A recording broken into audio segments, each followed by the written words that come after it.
Well. The wait is finally over. The wait is finally over. So guess what happened? The Germans off to the perfect start. The perfect start from the Germans. They were basically off to the perfect start. I'm talking about the Germans. Wow, what a great start, man. It is for the Germans. Perhaps this is a statement from the hosts. You understand? And I did really, predict them to be the favorites, to be the winners, right? Remember, they are hosting this tournament. And Germany is one of the big guns, okay? And another thing is that, their recent form has actually improved coming into this tournament, right?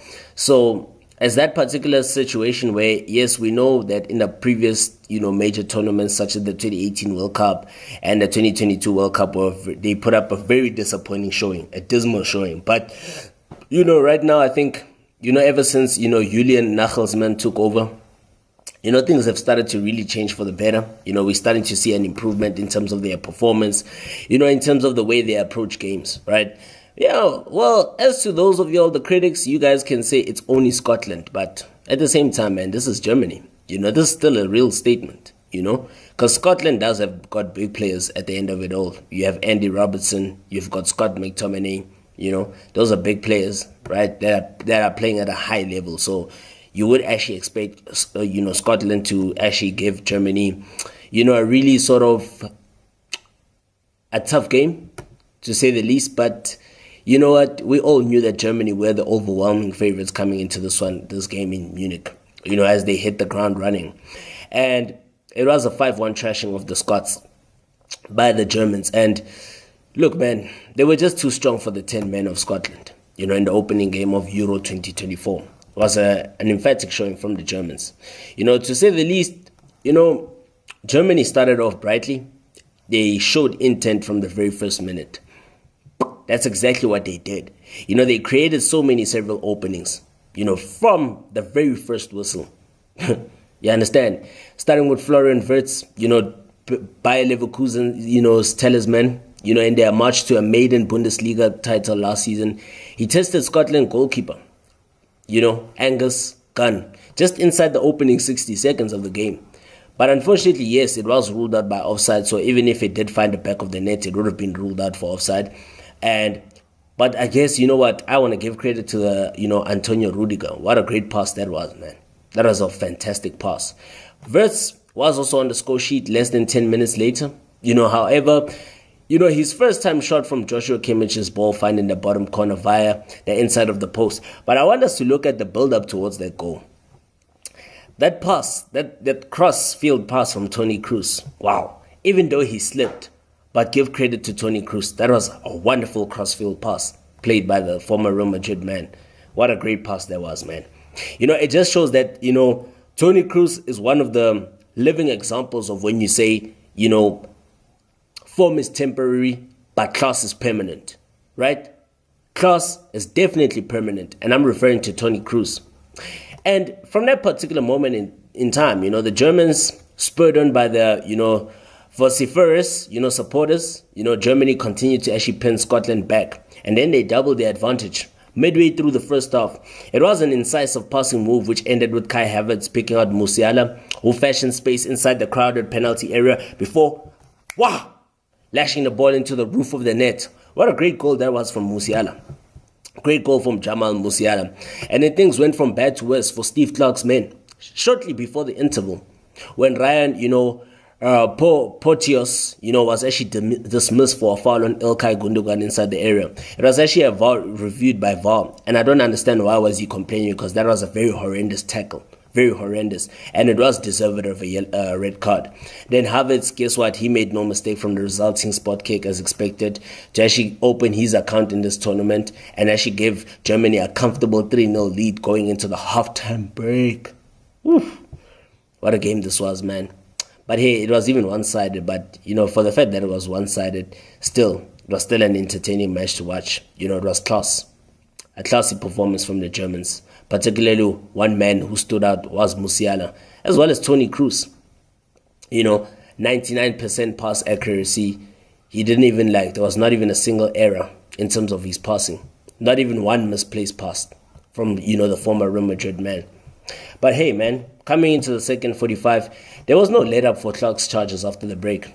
Leroy Sané as well as Maximilian, Mittelstadt, both went close to actually adding to Germany's lead. But the substitute Nicholas Füllkrug eventually made it 4-0 with a thumping strike. What a great goal that was actually from the Dortmund man.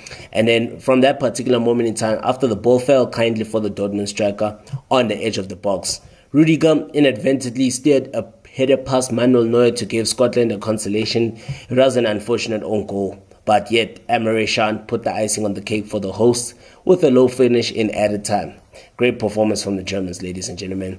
This is just basically a statement from them. But hey, Musiala, in my opinion, Musiala is the deserved man of the match, because Musiala really showed a positive attitude to the game, as well as his quality, his movement, his balance, his energy, his enthusiasm, with a great goal. The great goal was just the icing on the cake for such a great performance, an astonishing performance, and some great take-ons as well. You understand?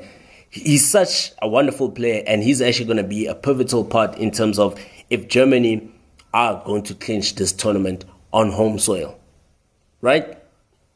That's exactly what I can say. Musiala will be a pivotal, point of reference in Germany winning this title on home soil.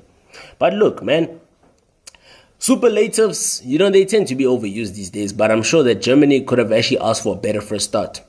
A first half to start their tournament, not granting Scotland a single dangerous moment for a chance, but this performance really, it ordered a perfect platform to build on. The tournament wasn't won today, but this was a mission accomplished for the hosts, because they actually gave their fans plenty to be excited about. And to be honest, from a Scotland point of view, it was a game that promised so much, Unfortunately, it ended in a chest-staining defeat for the Scots, right? And who are still actually looking for an opening day victory at the European Championship finals, right? They've never won an opening game in as many appearances that they've made at the Euro tournament. This match, basically was over as a contest by halftime. With Germany 3 goals to the good and boasting a one-man advantage following, Portugal's red card. But Clark now has a major job to lift his side before they actually face Switzerland in Cologne. So it's actually going to be a massive task for them. But, let's just take it back to the game, right? Once again, Germany, the first 20 minutes for Germany were very good. That's why I said they made their intentions really felt from the first whistle, right? However, I'm very disappointed at the fact that Scotland, really showed Germany so much respect. And they probably even showed them more after they scored their first 2 goals, right? The first goal, in particular was played very well. It wasn't actually, I wouldn't say it was it was easy to score because there were a lot of Scottish bodies in the way if you analyze the first goal that Germany scored. But, look, Germany managed to put the ball in the back of the net several times. 5 times, right? That is many times. And look, remember, goal difference also will help them big time. And to say the least, Germany, there was pressure on them. There was pressure on them, but I think this gives them a huge sense of relief, going into the next game against Hungary. You understand? And I'm sure they will be quite disappointed by that own goal because it was actually a perfect game for them. You understand? Whereas, again, to add on to that, Germany played with high intensity from the start, and they had an incredibly good first half. It was just the start that they needed. And, that goal that they also consider was a good warning for them to actually not take their foot off the gas and not take things for granted, and actually not to be complacent, On the side of Scotland, yes, it was a difficult night for Scotland. Obviously, they didn't play according to the way they wanted to, right? Or the way they had planned to, right? And I would just say, Germany were just far too excellent for them, And Scotland, they let themselves down. They really did let themselves down because, yes, they should have been better than what they showed, in this particular encounter. And hopefully they can show us that in the next 2 games against, Switzerland as well as Hungary, because they need 4 points from the next 2 games. And that's what, they'll have to actually put their minds to and actually put their focus to, right? Whereas, furthermore, they didn't put enough pressure on the ball, and Toni Kroos, pretty much, you know what I was saying about Toni Kroos, with the fact that his passing accuracy was spot on. To add on to that, they really didn't put much pressure on Toni Kroos, because Toni Kroos pretty much dictated everything. His passing ability is probably the best in the world, and when you allow a player like that on the ball and you don't even get too close to him, unfortunately, he's going to be able to pick out the right passes, and that's exactly what he did with the first goal. Remember the first goal? That crossfield pass? The crossfield pass? That first goal? Yes.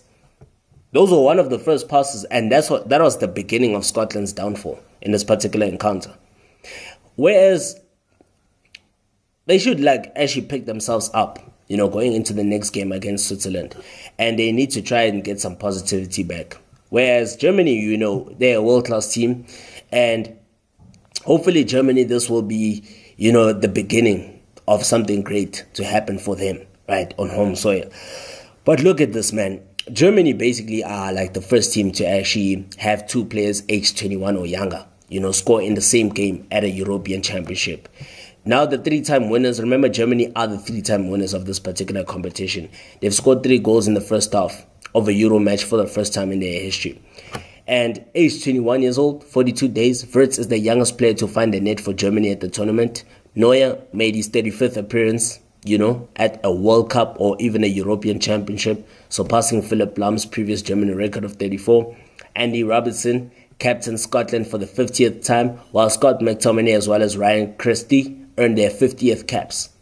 Prochius is the first player to be sent off on his Euro debut since Austria's goalkeeper, Alexander Dragovic against Hungary in 2016. All 3 of Fulker's goals, at international tournaments have come off the bench. Germany won their opening game of a European Championship for the 8th time. No other team has managed to, do it more than 6. Scotland conceded 5 goals in a competitive match for the first time since 2003.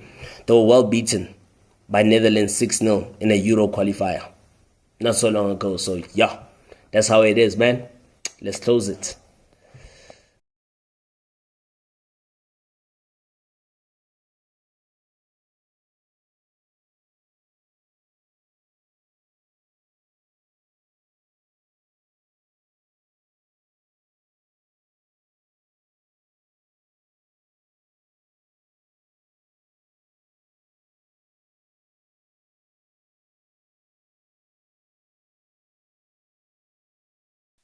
Right.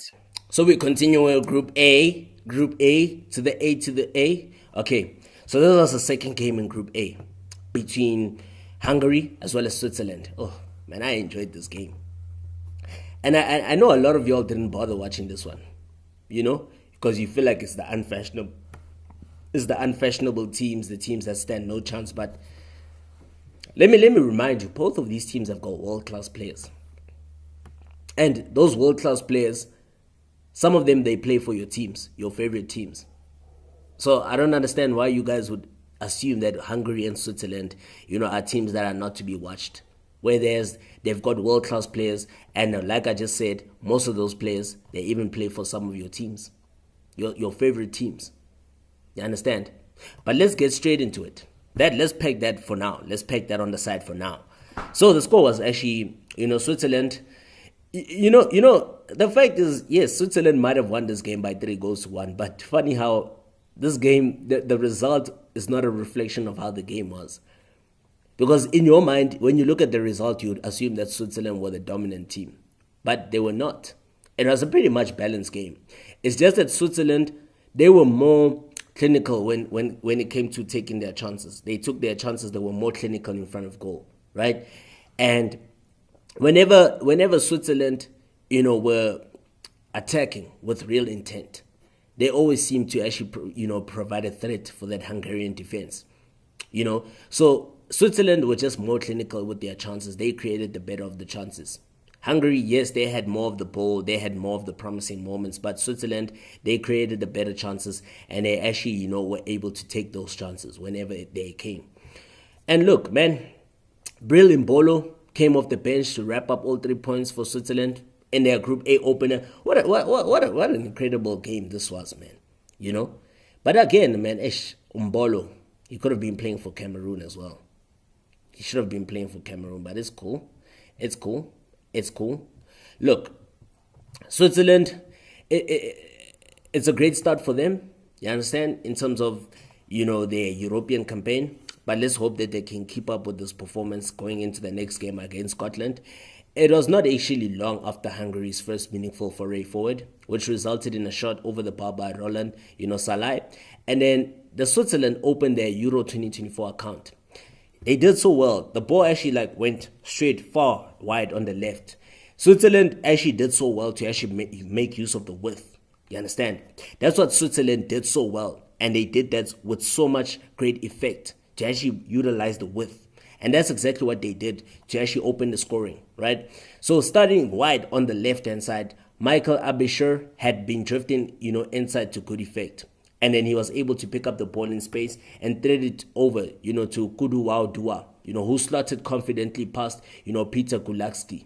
What a brilliant goal that was, man, to say the least. From that particular moment in time, Hungary were beginning to being, pinned back. And Switzerland actually looked more likely to actually add a second. And that's exactly what it did, what actually happened. Switzerland, the second goal actually arrived on the stroke of halftime as some slick passing on the edge of the box, found Abisha, who actually curled a low shot into the bottom corner.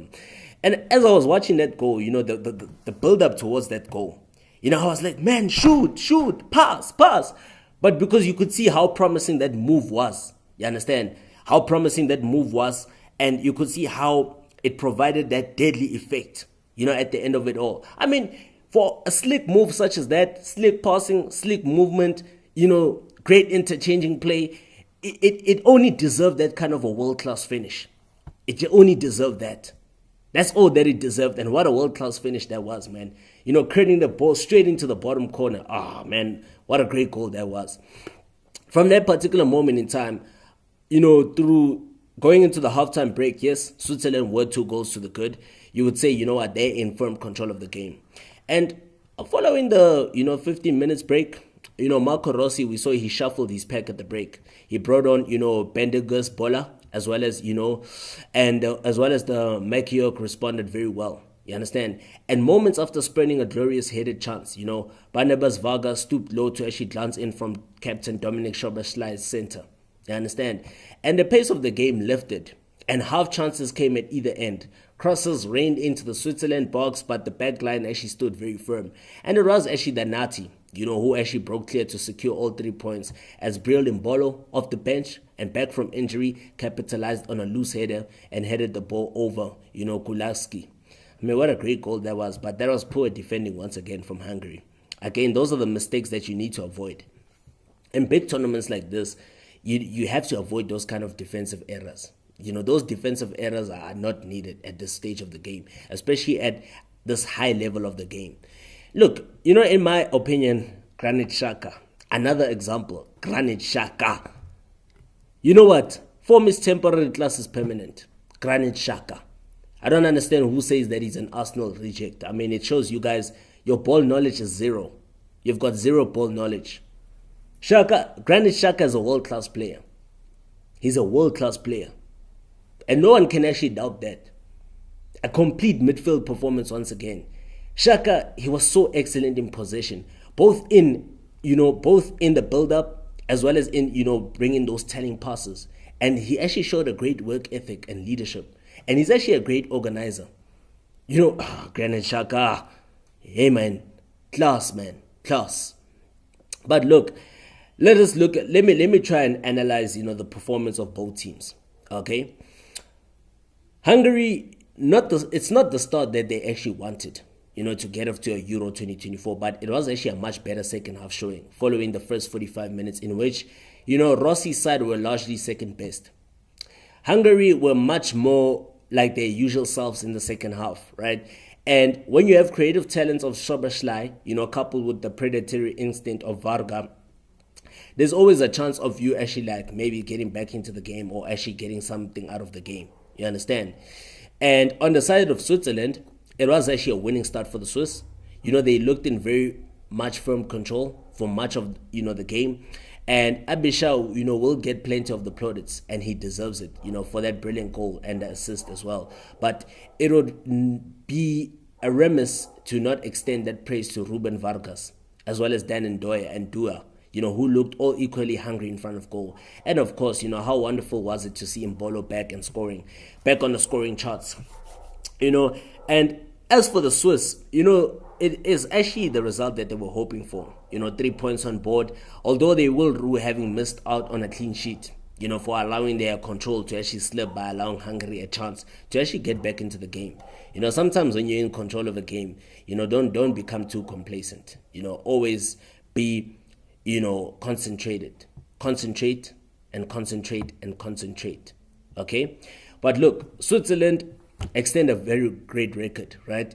Because they've only lost one of their last 8 Euro group stage matches. Okay, Dua marked his competitive international debut with the game's opening goal, and Dua became the only the third Swiss player to mark his first Euro appearance with the goal after Koulibaly Terkalimas against England in 1996, as well as Fabian Schär against Albania in the 2016 edition.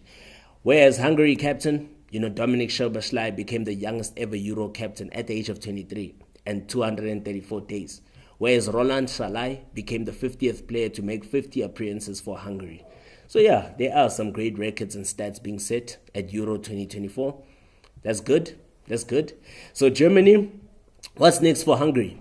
They face Germany next in Stuttgart on Wednesday the 19th of June, whereas Scotland take on the Swiss on Wednesday the 19th of June in Cologne on the same day.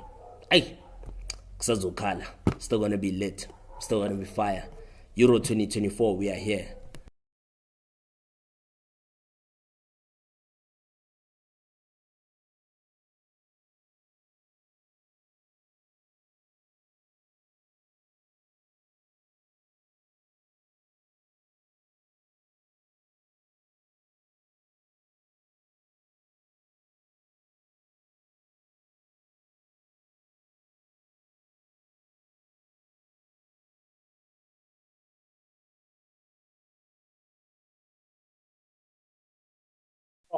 La Roja.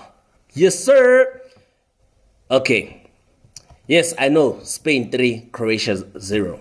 Okay. But for those of y'all that really watched this game, for those of y'all that were really paying attention to the whole context of the game, the scoreline is not a reflection of how the game was. You understand? Again, it's another situation of the team that took their chances. Okay? Spain were just much more clinical in front of goal. That's it. They were just more clinical. They showed more intent in terms of whenever they created those chances, they took them and they actually made them count. Whereas Croatia, they actually, had a lot of chances. They had so many chances, plenty of chances, but they didn't take them. You understand? That's what I'm saying. Croatia, they had more of the ball, and which is very surprising. Against Spain, the last time Spain actually had less of the ball was, you have to go back way to 2008, all those years ago, perhaps like 16 years ago. That was the last time where you would ever see the Spain actually having less of the ball. You understand? And in this particular game, Croatia actually had more ball possession than Spain. Surprisingly, ironically, they had actually more of the ball. But guess what? La Roja, they made a convincing statement. It doesn't matter. Possession doesn't win you games, but the goals do. Clinicalness wins you games, right? So it was actually first half goals from Alvaro Morata, Fabian Ruiz, and Dani Carvajal, which gave Spain the victory over Croatia in Group B. Look, let me break it down to you. Let me just break it down to you. Okay? With these two sides facing each other in a fourth consecutive Euro finals, right? It was actually Spain who did triumph, for a third time against familiar opponents. It was like, with a ruthless, and slick attacking display. And remember, after dominating the early, stages of the game, La Roja took the lead after just like close to the half-hour mark, through Alvaro Morata. You understand? What a great through pass. Fabian Ruiz, the PSG man, he threaded a wonderful pinpoint pass through to Alvaro Morata, who basically made no mistake to coolly finish for his 7th Euro finals goal for his country, and 3 of them came against Croatia. And just minutes later, Fabian Ruiz went from provider to scorer, twisting and turning in the box and firing into the bottom right corner to put Spain in total control. Whereas, to say the least, man, Croatia should have gotten an equalizer. I think Kovacic should have done better because they responded perfectly, Croatia. But Kovacic, he should have put in more power because Kovacic, you could see what he was trying to do. He was trying to place the ball. Just place the ball. But he should put more power. Put more power into that effort. You understand? Add a bit of more height. Okay? Add more height. You know, because Croatia, those are some of the chances that Croatia missed, and they were made to pay for those missed chances. Even that quick fire double by Josko Guardiola, you know, stinging the fingertips of Unai Simon, as well as Antamir Budimir, you know, who was just like mere centimeters away from actually getting on the end of the rebound, you know. And from that particular moment in time, you know, Spain's 16-year-old winger, Lamine Yamal, made history by becoming the youngest ever player to feature at a Euro. And it was the teenager who created his side's 3rd goal. Oh, this boy is just a gem. Oh, this boy is amazing. This boy is just amazing to watch, man. He is just amazing. You know, sorry for speaking with so much excitement, but he's so amazing to watch, man. He's so amazing. He reminds me of the great Lionel Messi, the GOAT. You know, watching him play, he reminds me of the GOAT, man. You understand? I mean, what a wicked cross. That wicked cross that actually turned, you know, in by the Champions League final goal scorer, Dani Carvajal, to actually cap up a superb first period from Luis de la Fuente's side. Wow, man, what a great performance that was. But Yamal, again, he was in the thick of the action once again from the restart. You know, with only a brilliant reflex save from Dominic, Livakovic, you know, denying him the honor of also becoming the youngest Euro scorer. Soon he will. I mean, I can tell you, Lamine Yamal will score in the next game. He'll definitely score in the next game. He will. But Croatia were also handed a lifeline when Rodri brought down substitute Bruno Petkovic. It was actually very poor from Unai Simon. I mean, that's the thing. Spain, you are in control of the game, but don't be too complacent. That's exactly what happened with Spain. They were very complacent. You know, Unai Simon was the one, it was his error that, you know, led to that penalty. And clever play from Rodri. You know, bringing down, you know, the player in the box, bringing down, you know, Petkovic, actually taking one for the team. But look, I guess with 10 minutes to go, Simon guessed correctly to dive to his right and actually saved Petkovic's effort from the spot. The Dinamo Zagreb man was denied from 12 meters out. He actually did put the ball in the back of the net following the rebound, but unfortunately, Ivan Perisic was in an offside position. But even Perisic really didn't show up in this game, hey? Even Perisic didn't really show up in this game. Or is it because age is catching up with him? Is age catching up with him? Even Luka Modric. You understand? But I think the Croatia manager made a mistake by actually replacing Kovacic. I think that was a blunder from the Croatia coach. Replacing Kovacic was really not necessary at all. He shouldn't have replaced him. Because Kovacic was very lively in the opening 45 minutes of the game. Very lively indeed. You know? And to say the least, you know, Dani Olmo, he did come on as a substitute for Spain, right? But, you know, Dani Olmo, I think he kind of like lacks some football intelligence. You know, I think he's trying too hard. You know, I get the fact that he's coming off the bench. He really wants to impress. He wants to make an impression on the coach, you know, so that he can get more minutes under his belt, maybe secure, you know, a berth in the starting 11. But look, man, sometimes understand that teamwork is teamwork. The coach wants teamwork, not all the time where you always are trying so hard to, you know, achieve this sort of individual brilliance, right? You really need to have more footballing intelligence. You understand? And individual brilliance, yes, it does count to an extent, but sometimes when it's not necessary. You have to play as a team, because there were certain, you know, moments in the game where you would believe that, you know, Dani Olmo would actually thread a pass, but he didn't do so. You understand? Instead, he would go for a shot. Sometimes he would dribble when it's even so unnecessary, right? So that's also one of the things that he has to work on, the football intelligence and actually his decision making. Whereas on the side, Vratreni, Vatreni will actually now dust themselves down and go against Albania on the 19th of June, where we're looking forward to the big one, a repeat of the 2012 Euro, final between Italy and Spain the day after. And after such a convincing display, the La Roja faithful may just be beginning to dream of a return to Berlin's Olympia Stadion for the final on the 14th of July. Spain just made a statement, guys. What a statement that is. My man of the match was Lamine Yamal, but I guess, the tournament decided to grant the, man of the match to Fabian Ruiz, understandably so, because what a great assist that was for the first goal. And even the his goal as well was such a wonderful goal. So I understand why they gave it to Fabian Ruiz. I mean, he also put up a very wonderful display. But look, Spain, what a great display it was from them. On the side of Croatia, they need to take their chances. They really need to take their chances, man. You understand? They can't be missing such key chances and then expecting to win games. And expecting to, be counted as the favorites if they don't take their chances. Because look now, Spain have now just lost one opening match in their previous 12 Euro appearances. The sole defeat coming against Norway at the Euro 2000. La Roja have kept 7 clean sheets in their last 9 Euro group stage matches. De La Fuente's team have scored 3 goals or more in 6 of their last 7 matches. Alvaro Morata is now the joint top goal scorer in Euro history with 7 goals, putting him level with his teammate Antoine Griezmann as well as the great Alan Shearer. Lamine Yamal became the youngest player to feature at a Euro, age 16 and 338 days, beating, Poland's Kasper, Kulowski, who previously held the record 17 years and 246 days. Croatia lost just their third of their last 13 Euro group stage matches. It was only the 3rd time they failed to score in their last 15 Euro group stage matches. Luka Modric has now appeared in 5 Euro final tournaments for Croatia. His total of 14 appearances overall is more than any other Croatian player. Records are just being broken, milestones are being set. But I guess what matters is that at the end of the day is winning the tournament. Straight up.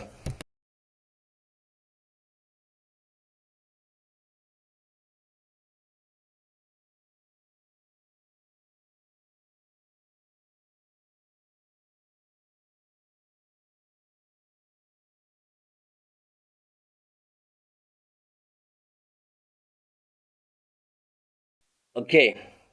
Italiano. Yeah. So remember, Italy are sponsored by Adidas. So we're dripping Adidas. Even Spain and Germany, Adidas. Look, let's start with that. Look, Italy. This was a very interesting game. This game between Italy and Albania. It was such an interesting game. Even though Luciano Spalletti's charges were able to bounce back from from conceding a record-breaking goal inside 23 seconds to begin their title defense. But look, it was an impressive victory. It was a great beginning to their Euro 2024 campaign, right? And let's just say it,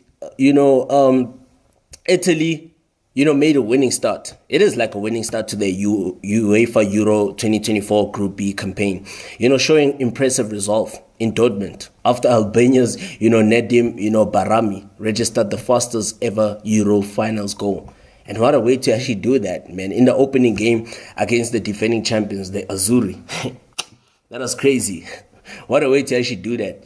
But ultimately, Italy were a good value, right, for their win. But it was actually Albania who rocketed out of the blocks. The match was not even 23 seconds, we were not even 23 seconds into the game. But the, defining pre-match, anthems still echoing around the BVB Stadion in Dortmund, when Nadim Barami seized upon Federico De Marco's wayward throw and fired in, to actually shock the Azzurri. That was crazy, man. You understand? And Albania's dream start was the stuff of nightmares, for the Azzurri, but the holders, their response was very superlative. Within 15 minutes, they were in front. First through Alessandro, Bastoni. He rose impressively very well to actually head in the following. following a great short corner that was played before Nicola Barella's stunning first-time strike completed the turnaround. So far, so frenetic. With their noses in front, Italy calmed things down, just passing Albania into submission before hitting fast and hard. Then Thomas, Strakosha kept the underdogs in it, denying a lively Gianluca Scamacca and brilliantly turning in Nicolo Figlioli's effort on the post. And there was almost a shock finish to the match. Albania substitute Ray Manash clipping a late effort just wide, but the holders, basically they're just up and running. Let's just say it like that. Let's just put it into context. They're just up and running, because, look, it was actually an interesting game to watch, but Italy were dominant, and I'll give credit to Federico Chiesa. He carried Italy's biggest threat. His speed, his dribbling ability created all the manner of problems for Albania. And Italy, they will have to take this as a lesson. That shot goal, it really came unexpectedly. It was so unexpected, to be honest. You understand? But anyway, Italy, they deserved the win. Chiesa showed quality and he actually helped them to play incisively during the first half. He was also impressive along with Barella, especially in their efforts to actually play the way Spalletti actually wants to play. And you look at Barami's opener inside 23 seconds. It is the fastest ever goal in a Euro, tournament, smashing Dmitry, Kirishenko's previous mark of 67 seconds set for Russia against Greece in 2004. And this was the first time Italy have ever scored 2 goals in the first half of a Euro group match. Surprisingly. And Albania are basically now the first team to score against the Azzurri in the first half of a Euro group match since 2008, ending an 11-game run. Italy have won all 5 of their meetings against Albania, so basically it's like 100% record. That still continues. The Azzurri are now 7 matches unbeaten in all competitions. Okay, Barella is the top goal scorer in Italy's Euro 2024 squad, taking his tally to 9 goals and 51 caps. Chiesa and Stefan Al-Sharari are next up with 7 apiece. Oh, well, not such a bad record for a kind of overlapping attacker. 5 of Albania's starting 11 play their club football in Italy Serie A. We're talking about El Said Hassai for Lazio, Berat Dimici, Atalanta, Barami Sassuolo, Iba Ramadai, Lecce, as well as Christian Aslani, who plays for Inter Milan. He has actually played all 4 of Albania's Euro finals matches, so he actually has so much experience coming into the tournament. Injalo Leon.